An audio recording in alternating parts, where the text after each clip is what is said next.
Good morning. So today I am going to be unveiling a new project that I'm going to be working on. And I think this might be useful for a lot of people because with everything going on in the world right now, any way a guy can save some money is certainly welcome. And I know for me it is. And often you can get something really good by buying something that's already broken.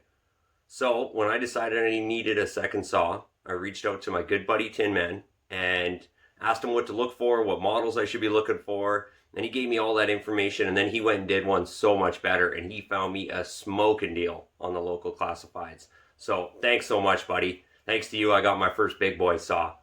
Now me and him have already gone over it, and he shot a video on what to do when you get your new saw home and how to give it a good once over, and I highly recommend it. That day was very educational for me, and I definitely have way more understanding about chainsaws now. And I know motors and I know a lot of other stuff, and I've been around a lot of stuff, but I am not a saw guy. So this is going to be my first foray into, professional type chainsaws, and I'm real excited. I'm so into this project. So without further ado, let's get on with the show. And there you have it. MS440 Magnum. I'm pretty sure Magnum is gun speak for more better. I'll take their word for it. And I know what you're thinking. Man, that saw is pretty minty. Well, you know what? It is. Except for the fact I'm pretty sure it got run over by a pickup truck. Because when I went and looked at it, the handle was completely detached and the bar was bent. Now, that's not a deal breaker. I knew the handle was broken. And I was able to drill some holes, throw in some baling wire, and reassemble the entire throttle assembly, grip, and everything, and get it working with the parts that came with the saw. So me and Tin Man had a good go over on it. We had it all apart. We looked inside the cylinder, checked the piston. We were able to run it, test it. We know we got the bones of a good saw. And I got all the parts coming, but I want to use it right now. And, I'm thinking maybe some of the other guys are in the same position. Maybe you can't even get a handle for your saw.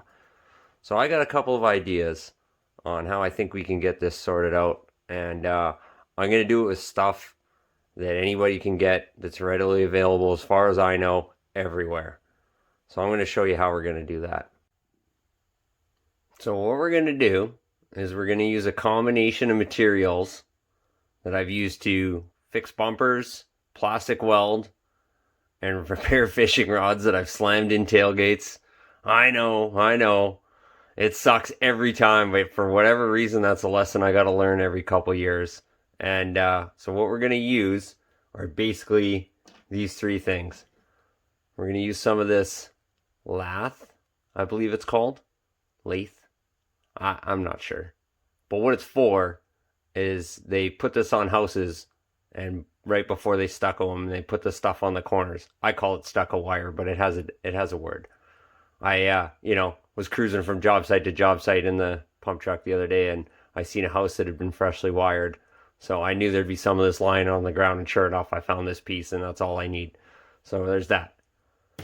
We're going to use some JB weld. I hummed and hawed. I was actually going to try some other stuff, but I thought, you know what? I know how to use this stuff. I'm familiar with it. And the other stuff, maybe you can't get it some places. I don't know. I'll show you the other stuff I was going to try. Was this plastic bonder. It dries tan, which I actually thought, it's kind of close to the handle. But there's two reasons I don't want to use this. One, I don't know that it's readily available everywhere. And two, it sets up a lot faster. And I don't know if I can get it together quick enough to run this stuff. I've never used it before, and I'm more comfortable using the other stuff. So we're going to run with the other stuff. And this soldering iron. Any soldering iron will work. I mean, if you don't have a soldering iron, you could probably heat up a knife on the element of your stove to do what I'm going to do with this. All you got, even with a blowtorch, just any piece of metal heated up with a blowtorch, a nail and some vice grips will work probably.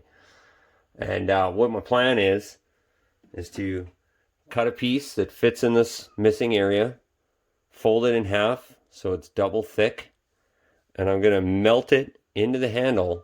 And I've already confirmed this handle is the kind of plastic that melts. I mean, there's two kinds of plastic. There's kinds that melt and kinds that don't.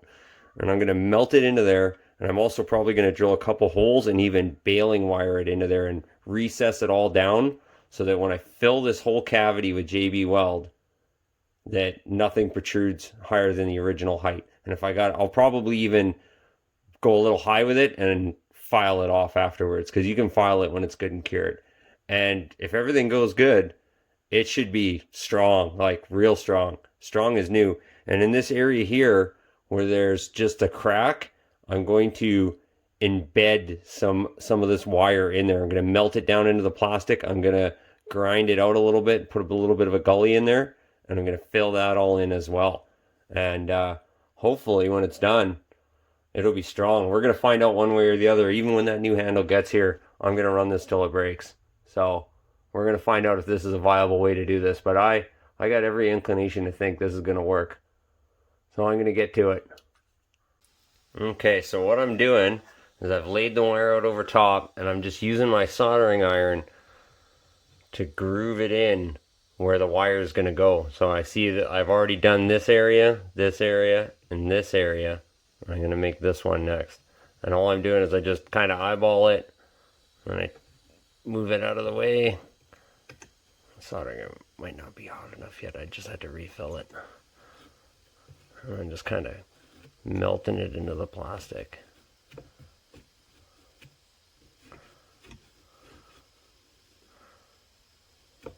I'm not afraid to go a little wide because I plan to fill all that with JB Weld.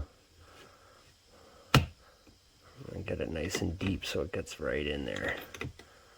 So I'm going to continue doing this all the way around until the whole thing is recessed in there.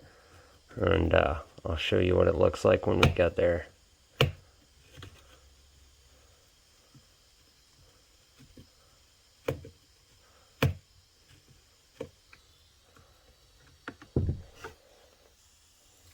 So I'm just working my way around, just making little grooves wherever the wire's got to dip into the plastic.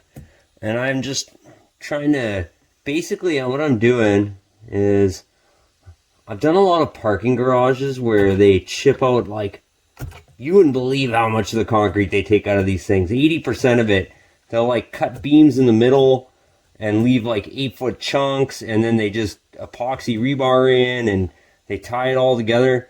That's exactly what I'm trying to recreate here. I'm just envisioning the JB Weld as the cement and this wire is my rebar. And if I tie it in enough places, it should hold. So I got the bottom all laid in where it's going to go. It's not the prettiest, but the goal is to not make it pretty. And to be honest, the rougher you make it, the more little nooks and valleys the JB Weld can get into, the better it's going to hold. And in this top corner right here, I'm going to tie wire that into that rib. So that's how I'm going to secure it there. So I'm going to go and work on the top. Okay, so I've got it all wired in. I did a loop here, a loop here, and then you can see the tail end of one because it's going into the rib and the side underneath here because it's all ribbed on the bottom. And it's hard to tell in the video, but everything is sitting nice and below the surface. And it looks like a little bit of a mangled mess, but it really doesn't need to look pretty. We're going to fill this all with epoxy, so. And this is what the bottom looks like. So you can see where I've channeled it all in here. I got to push it in a little bit and bend it and kind of tweak it a little bit. So what I'm going to do now is I'm going to clean it really good with brake cleaner, and I'm going to kind of scrub it a little bit, clean it with some isopropanol, and try to get all the oil and grease out of there as best I can, because that's the other reason why I wanted to wire it all in, because I'm relying on the adhesion of the adhesive, or of the epoxy I mean, but at the same time too, I want a little bit of mechanical fastening going on here too, because the reality of it is this thing's been probably soaking in bar oil for 15 years, and the chances of me getting it all out of the plastic are slim to none. So my hope is I make a piece that just kind of down on there and can't really go anywhere. That's the goal. We're going to find out. Alright, one last look. I got everything cleaned. I added the couple wires in the handle. It's grooved out. Everything's just below the surface, like especially this one right here. because there's just not a lot of material left there, and I really want that wire in there, but I also want original plastic. So we're ready for the JB weld. Now, if this all seems a little crude and kind of backwoods, that's because this is a get you home repair. You know, there's like two ways of fixing stuff. There's fixing stuff, and then there's like making it work. Well, we're making it work here, right? So, you know, take from that what you will. But I'm going to, I don't know. I was thinking about putting some tuck tape down, but turns out I don't have any. And then spraying that tuck tape with some kind of lubricant and sitting it on there and just kind of packing it in. But I think it'll be stiff enough that I can just work it from both sides. And eventually, I think what I'll do is I'll just sit it down on something that I'm okay with getting glued to it, like a piece of cardboard. And then I'll just, you know, I'm going to file it down a little bit later anyway. So anyway, I'll mix it all up. I'm going to just mix two tubes right off the start and see how that goes. And if I need more, then I'll mix more. But I actually think just the two tubes will do it. But I got lots more if I need. All right. Well, after desperately searching for a popsicle stick, I couldn't find one, so I had to literally carve one out of a piece of plywood I had sitting around. But we're ready. We only get one shot at this, so this is a one take situation. And it's sacrilege to not mix your JV weld on the package it came in. That's just how you're supposed to do it.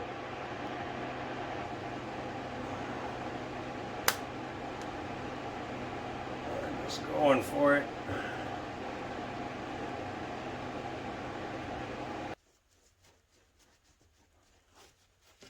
All right, let's go for it. What I'm gonna do is I'm gonna put it right upside down. Wait, that'll work.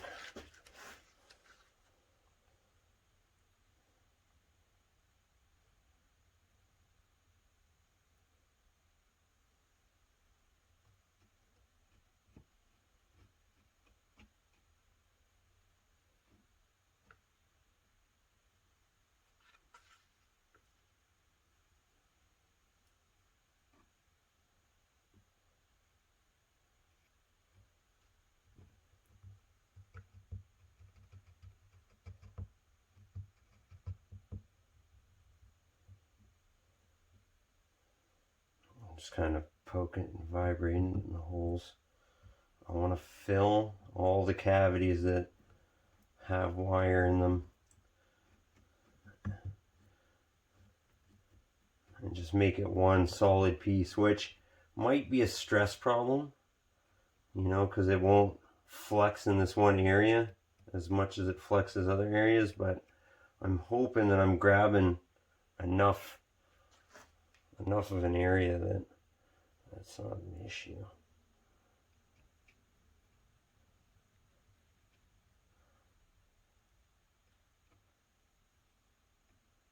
Oh, popsicle stick would be so nice. So nice.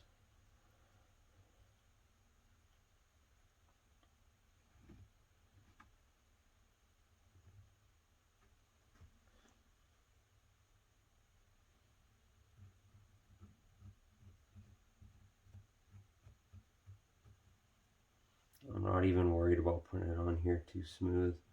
I plan to just die grind or whatever out of the way.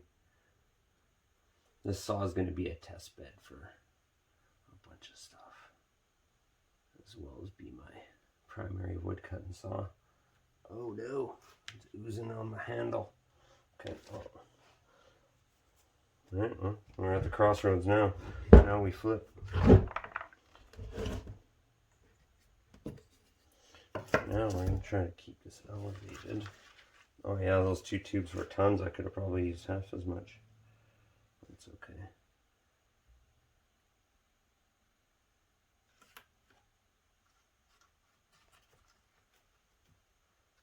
I think that's what just happened.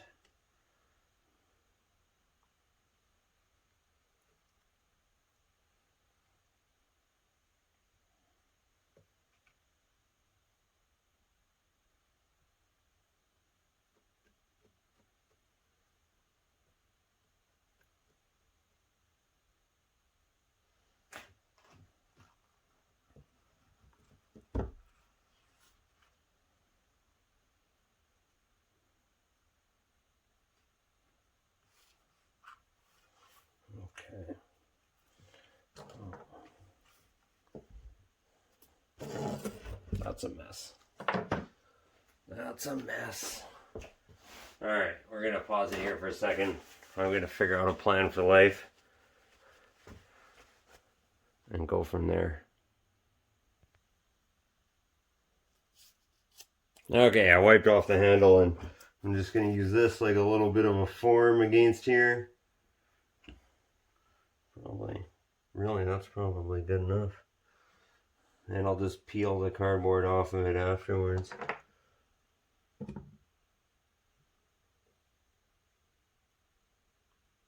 And it might end up such that I gotta fill in some stuff on the bottom, and that's fine. I don't care if I gotta throw another coat on top. A little bit of body work. I'm actually gonna scrape that down a little bit. Stuff's like silicone. It's all good until you get it on your finger, and next thing you know, it's everywhere. Gets away from you quick.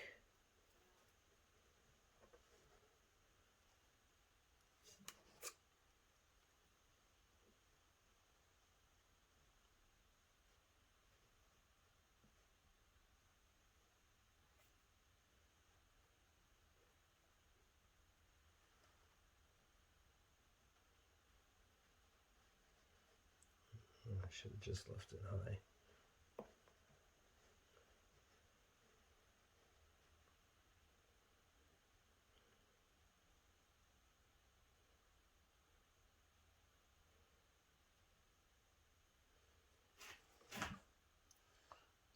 Yeah, alright, that's what we're gonna do. We're gonna leave it just like that. That's wait till the tomorrow morning and I'll pull it apart and we'll have a look at it. I'm gonna let that cure overnight. Alright, well, it's the next morning. I checked it with my little poking stick here and it seems like it's set up good overnight. I got a good enough mix on it. So let's peel this paper off and see what we got. It's likely gonna leave a lot of it behind. Yeah.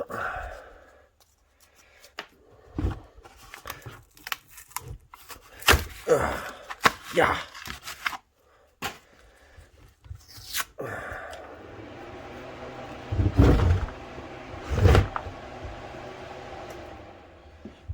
Not bad. Not bad. So I definitely made it high enough I can file it down. Sorry, out of the frame there. Not bad. I'm going to have to get to scraping on that and get the rest of this cardboard off of here. Alright, I'm going to tidy this up a little more and show you what we got for a finished result, and then I'll get to filing on it and shaping it. Try to get you guys in some better angles. One thing my throat is not cooperating today. It's the Rona. One thing I noticed with this stuff, man, it plugs a file quick. It's not hard to clean it out though.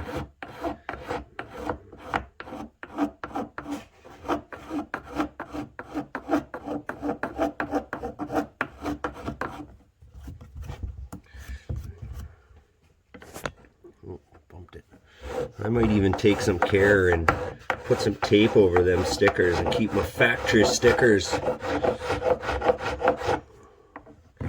Whatever the coarseness this file is, this is the right coarseness because it's taking it off way better than my finer file was. This thing's so huge. Like an odd mix of files, giant ones and tiny ones. I don't have a lot of middle-sized ones. I don't know where they all went. Get lost, thrown out over the years.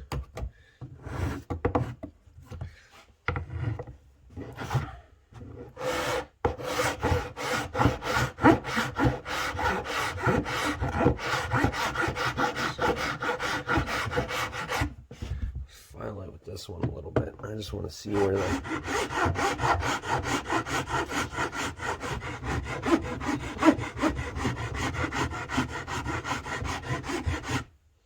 Just want to see where the heights are at. Alright, so I left quite a bit on there, which is fine. I'm more than happy to file it down. I'd rather put too much on and file it once and be done than have to throw another coat on and wait another 8 hours. But as you can see, those are all our high spots. I would say, probably 1/8 of an inch in the thickest spot. And probably what I'll do is, I'm going to take it down to about a 1/16, I think, and just kind of taper it all. I don't mind it being a little proud. That's, you don't really handle it there. And a little more, I think I'll reinforce it a little better. I'm trying to find some better files too while I'm at it here. And I'll be the first to admit my patience for hand filing is not very much. So I've moved on already. This stuff grinds off with this grinder disc real nice and quick too. There's a 36 grit disc on here. I just want to get it down a little bit so I don't have quite so much hand filing to do, and kind of just set the general shape of it.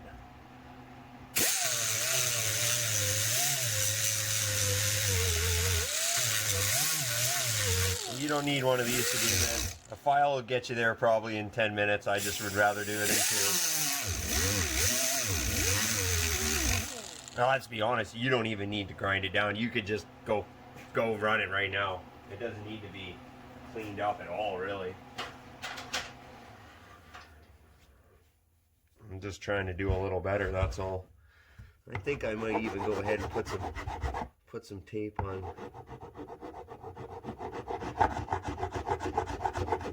Those decals. Try to save on them a bit.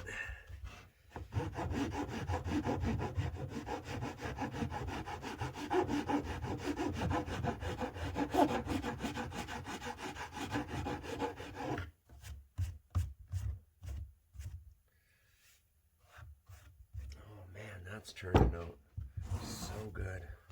I'll show you where we're at here. Just kind of setting the shape of it. Getting a little contour. It's more or less straight now. I'll file that down a little bit. I got to get this high area right here has got to come down now. And I think I got to do that right now before I take too much material away from around it and end up sanding everything too low trying to sand that. I think I'm going to put some tape on them duckles and try to save on them a bit. See if I can keep them. Not a deal breaker, I don't really care, but I mean, nice to try.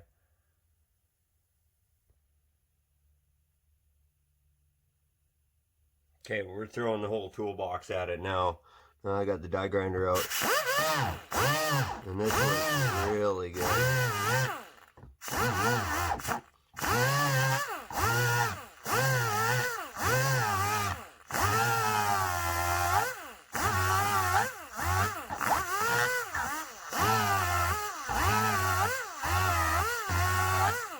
Seems like the cutter would prefer if you kept it at a little more chill pace.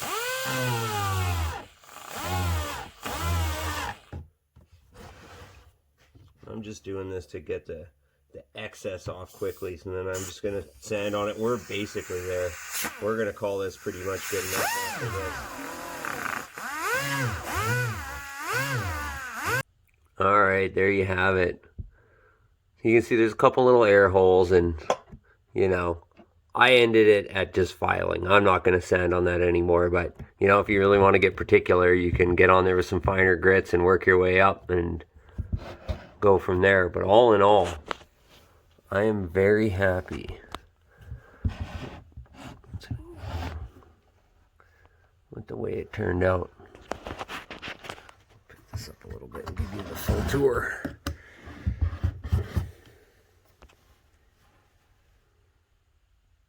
So yeah, as you can see, I got it down pretty low.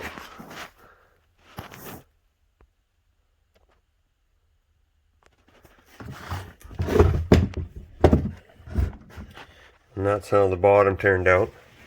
And I got a couple air pockets and a low spot in the corner right here, which, well, whatever, I'm going to leave it. There's enough going on, and it's not that low. It's just low enough that I don't want to file it anymore. I could throw a little bit on there. Maybe I might even fill in those air pockets while I'm at it. But honestly, I think it's good to go. I'm excited to go run it now.